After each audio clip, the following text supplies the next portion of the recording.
Hello friends, Mandar here. I'm back with another video.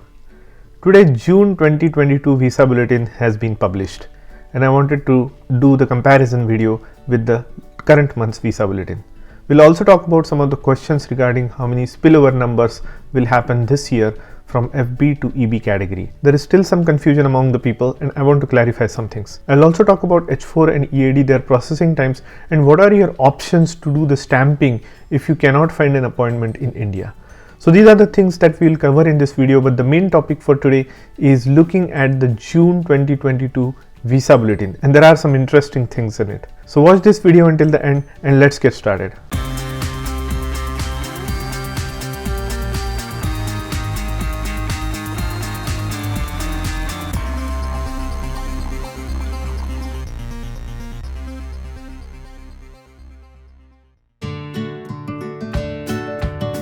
If you are here for the first time, welcome. My name is Mandar and I make immigration related videos for US and Canada.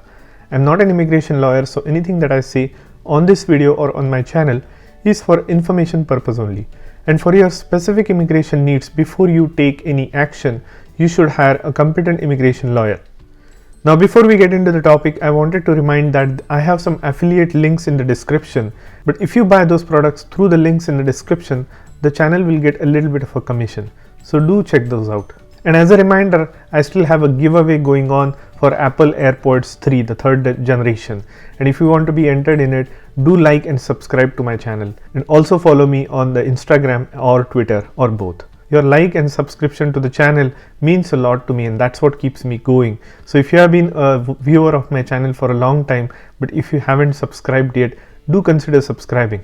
Because if you look at the stats of my video, only 40% of the people who watch my channel are subscribed to the channel. So there is a huge volume of people who just don't subscribe or like. So I really appreciate if you do take time to log in and subscribe to my channel. That will mean a lot to me, and you also will get reminders and notifications as soon as I post some important videos for you. And it's not that I just make immigration videos. I also make different topics on cryptos and financials and taxes and things like that. And sometimes I also review some tech gear. So there will always be something that interests you. So now before we get into the comparison of this month's Visa Bulletin, which is May Visa Bulletin, to June Visa Bulletin, I just wanted to remind you again, and a lot of people have made a mistake. That's why I keep repeating this, that the June Visa Bulletin will be effective on 1st of June. So if your date becomes current in the June Visa Bulletin, don't make a hasty decision and submit your I-485 application in the month of May itself. That would be a mistake because USCIS will generally not accept it and they may reject your application or they may send it back to you. So it's just a hassle, it's just an inconvenience. So wait until the 1st of June if your date is becoming current in the June Visa Bulletin. May is not the month. May is in the month of May. You should only go by the dates that are in the May Visa Bulletin. So I hope that clarifies. So now let's look at the side-by-side comparison of current month Visa Bulletin, which is May Visa Bulletin, with the June Visa Bulletin. So as usual, we'll go through the family-based section first and then the employment-based section next, and then I'll follow up with some of the questions that I have been getting as I mentioned earlier. I'll put the timelines in the description so that you can skip to the section that you are interested in. So now let's get started. Now here is the comparative analysis of May Visa Bulletin versus June Visa Bulletin. On the left hand side you can see May, and on the right hand side you can see the June Visa Bulletin. Now let's scroll down to the section of final action dates for family chart. Now before we go into this section, I just wanted to kind of clarify that there are few subcategories in the family sponsorship, which is the F1, unmarried sons and daughters of US citizens, that has 23,400 numbers. So there is a numerical limit. Then there is a second preference in the F1, spouses and children, and there is also numerical limits to it. F2A, which is spouses and children of permanent residents, that is 77% of the overall second preference limitation. F2B, unmarried sons and daughters under the age of 21, which is 23% of the overall second preference limitation. Third preference F3, married sons and daughters of US citizens, which has 23,400 plus any numbers not required by the first and second preference, and F4, which is the brothers and sisters of adult US citizens, which has 65,000 numbers and things not required by. So in total there are 226,000 visa numbers available for family section. Now what is not covered and what does not have a numerical limit are the marriage based petitions. So if you have a spouse of US citizen, that does not count under any of the numerical limits. Also your parents, which are the immediate relatives, they also don't count under the numerical limits. So you got to keep that in mind, because when USCIS publishes those numbers of how many FB category visas are calculated, they take all of these into account, and thus even though the numerical limit is 226,000, the actual processed numbers in the FB category, in the family based category, you will see that number is way higher than the yearly limit of 226. So that is just a clarification that I wanted to make. Now let's look at the final action dates for family based family category.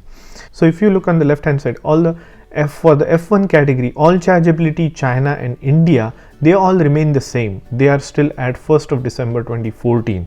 For Mexico, it has jumped by a month from 1st of January 2000 to 1st of February 2000, and for Philippines it still has remained the same. So except Mexico, F1 category remains the same. F2 category, F2A category, it has been current for over a year now, and I don't anticipate any changes in the near future for that category. So it remains current. F2B category, if you look at the first three columns, which is all chargeability China and India, they have still remained the same, so there is no change. Mexico continues to progress as other categories, so 1st of January to 1st of February, so there is jump by a month. And Philippines again remains the same. So across F1, F2A and F2B, we see that all chargeability China and India and Philippines hasn't changed at all, but Mexico has jumped by about a month. Now F3 category, as you can see, there is no change whatsoever across the board. So you can see all chargeability China and India is stuck at November 22nd 2008. Philippines is still at September 15, 1997, and Mexico is stuck at September 15, 1997, and Philippines is stuck at June 8, 2002.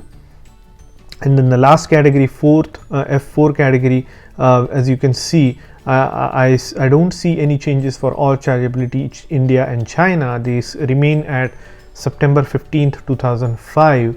Mexico, however, has jumped by 2 months from January to March 1st of 2000, and Philippines again remains same at August 22nd, 2002. So there is a theme here that none of those family based numbers are changing, so they are not advancing any final action dates for any of the countries except for Mexico, and that also is moving very steadily.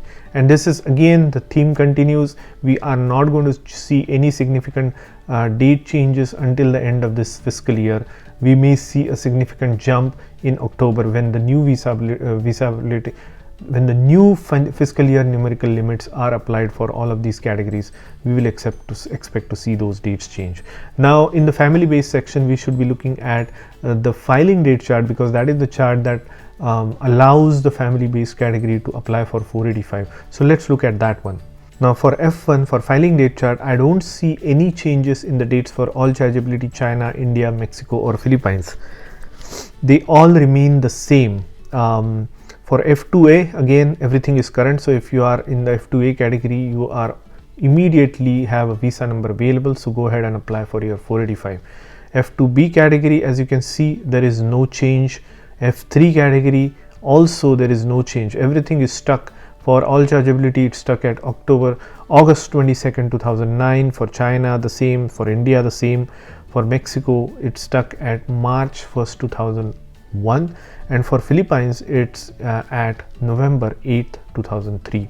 So nothing has changed. Even for the F4 category, we don't see any dates changes for all chargeability China, India, Mexico or Philippines. They are exactly the same as they were in the May 2022 visa bulletin. This is not unexpected. This is the trend we have been seeing for the entire last year. There is not going to be any more demand, because there are no extra green cards to be visa numbers to be had for any new demand coming in. So USCIS cannot progress these dates any forward. So that is consistent. The only time we will see any significant forward movement for family based category is going to be in October. Again, the reason is consulates are not at full capacity as they were prior to the pandemic. So although we are seeing significantly increasing numbers of visas being issued at the consulates, there are going to be spillover numbers for from FB category to EB category in the fiscal year 2023. So that is just a summary that I wanted to cover. Now let's look at the employment based preference category. Now before we go into the employment based section, please watch this sponsors video, Exter. Now this is their site. Now Exter makes a lot of personal products such as wallets, card holders, and these wallets and card holders are specially made. They are either from leather or they are from the metal, and these are very minimalist card holders. They can hold up to 7 cards, I think. They have the classic collection, they have the carbon fiber collection, there is also a limited edition collection. Now there are also technical sleeves. So if you are minimalistic, if you don't want to carry a wallet, there is also tech sleeves, and there are iPhone cases and so on and so forth. This is a German company and they have sent me some products to review, and I can tell you that just by the feel of it, these are extremely high quality products.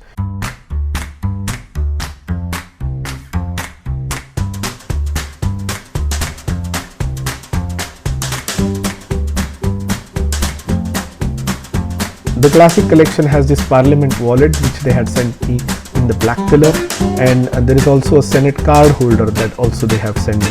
The best feature of these wallets are there is a button at the bottom of the card holder, which when you press the button, it actually pulls out all the cards like a fan, and you can select each card just by looking at it. So there is no more fiddling into your wallet. Now if you use the link in the description which has my code of Wisdom Trends, you will get a discount on it. So check out these Exter products, they are excellent. So that's Exter, the sponsor of this video. Now let's look at the employment based preference category. Now first let's look at the final action dates for employment based preference category. Now since last month they have increased this table by a certain number of rows, and they basically have split down the EB5 category in different sections for whatever reason, but we are mainly going to focus on EB1, EB2, EB3, and we are still going to cover EB5 numbers as well, but our main focus is going to be on the backlog countries. So as usual, EB1 remains current throughout the board. All chargeability, China, El Salvador, across the board, entire world is current for EB1 category. So if you are in EB1, you are in luck. You have a visa number available right away. Now EB2, all chargeability remains current. China hasn't moved in the final action dates chart. It remains at March 1st, 2019. El Salvador, Guatemala, Honduras remains current. So does Mexico and Philippines. Now here's the interesting part for India. The India EB2 final action dates have moved by 1 full year. Now this is the biggest jump I have ever seen in the final action dates chart in a while. So this is incredible. They have been moving the filing dates chart by leaps and bounds. They still progressed it by another 3 months to December of 2014. Now they are moving the final action date as well by 1 full year, from September 1st, 2013 to September 1st of 2014. What does this mean? This means that they have enough visa numbers to cater to all the demand that they had created by moving the filing date chart. In other words, what it means is they are very confident to issue the green cards to all the demand that was created until the September 1st of 2014. So in the next couple of months, anybody who has the priority date before September 1st, 2014 in EB2 category India, they will probably get their green card. So congratulations to all. I know there are tons of people in this category. They are all going to get their green cards before the end of September. Now my speculation is in the next visa bulletin or the visa bulletin later, this is going to catch up to December of 2014. So at before the end of this year, you are going to see the final action date chart for EB2 India will progress to at least December of 2014. Now in terms of processing, that remains to be seen. They have set themselves an aggressive target. Now whether they do actually issue all these green cards remains to be seen. Now I know that they are moving ahead very aggressively, to the extent that people whose dates are not current, who haven't even upgraded to EB2, are getting interview notices, are getting their green cards approved. Even some people who don't have their dates current are getting their green cards. That is something that we are seeing. Now whether this is a mistake, whether these are things that are falling through the cracks that USCIS will have to correct later on, I have no idea. But there are all kinds of things that USCIS is doing just to keep pushing these green cards out to people who have been waiting for a long time. So we'll see if there is any correction that's going to come in the next fiscal year. I suspect that there might be some kind of audit that will happen at some point, and there might be a course correction. But at this point of time, nobody cares. There are visa numbers, and you are going to get your green card if your date is prior to September 1st, 2014 in EB2 category. So congratulations. Now let's look at EB3. EB3 remains the same for everybody across the board. Even for India and China, the dates haven't moved at all, and that's what we expect to see for the remainder of this fiscal year, which is until end of September 2022. So the date is stuck at January 15th, 2012 for India and March 22nd, 2018 for China. Now for the others, the dates for EB4, the dates haven't changed. For EB5, entire chart remains the same for EB4 and EB5. So there are not going to be any extra demand that was going to be created for EB5 or EB4. So I don't anticipate any spillovers from these categories into EB1, EB2, EB3 for now. The spillovers may start happening after October again, but for now things have kind of settled in. At this time of year, what happens is all kinds of trickling down effects kind of stop, and the visa numbers are kind of settled within the different categories, just waiting to be issued and used up. Now let's look at the filing date chart for employment based category. For EB1, again current across the board, so nothing changes there. For EB2, for China, no dates have changed. For EB3, EB2 India as well. For EB2 India, dates have been moved a lot in the last couple of months. Now they probably have decided to stop moving the filing date chart date for India. So let's see what chart they allow. That will be interesting to see for this month. We'll come to that in the end of the video. For EB3, the dates remain exactly the same. For China, it remains at April 1st of 2018, and for India, it remains at January 22nd, 2012. So no change in the filing date chart for EB3 India. So that is a little bit of a unfortunate, but that's what we have been expecting, and that's the trend that is going to continue until the end of the year. I know a lot of people are stuck in downgrades, and they are speculating whether they should upgrade. I know some people whose dates are current in the final action chart for EB3, and they still are waiting for a long time, about more than a year. And the dilemma there is whether they should upgrade or interfile at this point of time to EB2. At this point of time, what I'm going to say is, even if you are current and if you are waiting for more than 6 months in EB3, chances are that your case might be delayed. It might be stuck in some backlog service center. So it might help in your case do two things. If you are stuck in EB3 and your date is current in final action chart, first pick up the phone, call ombudsman, call your local senator or congressman and find out what's going on with your case. Sometimes that kind of triggers them, pings them, and your case can be picked up and can be processed and approved. If you have already done that, and if that has not helped, the second thing is just go ahead and interfile. If you have an approved EB2 petition for I-140, go ahead and do the interfile to EB2. That might help because there are many number of visa numbers available in EB2, although technically you should still have a visa number available in EB3 because your date is current in final action date chart. But because the things are not moving, I don't know what's going on behind the scenes, it might be in your best interest to just upgrade the case to EB2 and take advantage of this high availability of visa numbers in EB2. So that would be my suggestion. For the rest of the chart in EB4 and EB5, things haven't changed. Now let's look at if they have any information on the chart to be used. So as usual, they haven't updated this. I suspect that there is a 50-50 chance that they might revert back to the filing dates, final action date chart to be used for adjustment of status for EB3 category, but for EB category. But for the family based category, they always continue to use the filing date chart. So now another thing that I wanted to mention is EB3 India, hard luck. You will still have to wait for a couple of months. If you are eligible to upgrade to EB2, just go ahead and do that. I changed my stance whether we should wait if your final action date is current in EB3. If it has been current for more than 6 months or even a year, you should just consider upgrading to EB2 and take advantage of EB2 visa numbers that are available.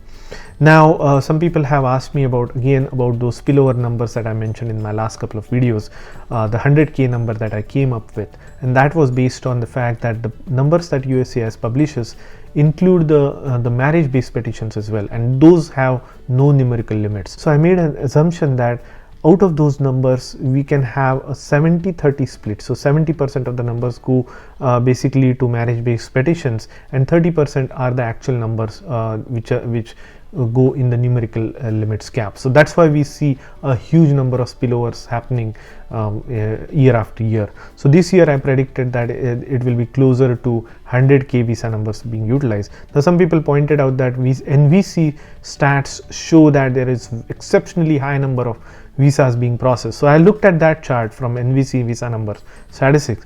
In October they processed, and NVC, these are the ones that are processed in the consulates basically around the world. So there is a very high number of visa numbers that are being processed since October.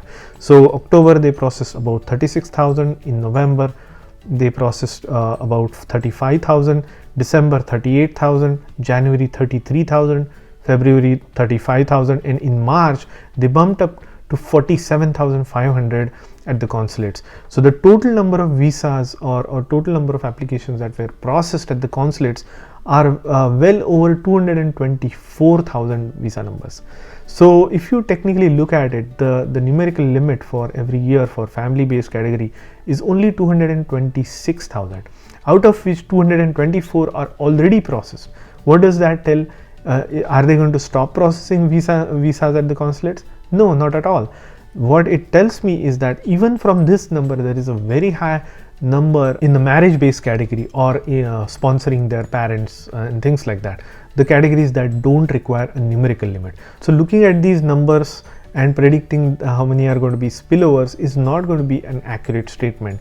You only have to go by an assumption that there is a certain percentage of marriage based petitions numbers that you have to take out of these numbers and then do the calculation, and my math tells me that that percentage or ratio is 70-30, and thus I came out with 100K numbers. Now in reality, who knows what happens? Maybe there is going to be lesser spillovers, so who knows, we'll see.